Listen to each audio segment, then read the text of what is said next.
putting on the sway bar, going for a test drive and everything.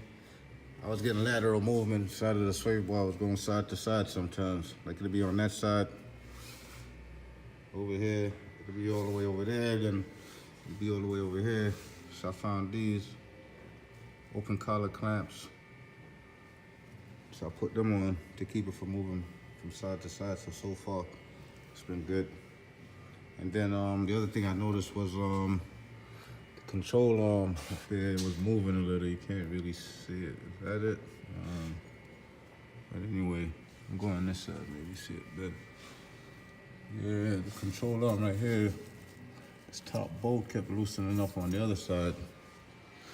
And it would cause the camber to shift also, so straighten that out. So once I straightened that out, it didn't really move even before I put the open collars on, so I think it's all right. But yeah, it's been good. Nice firm ride and everything. Just wanted to check that out right quick.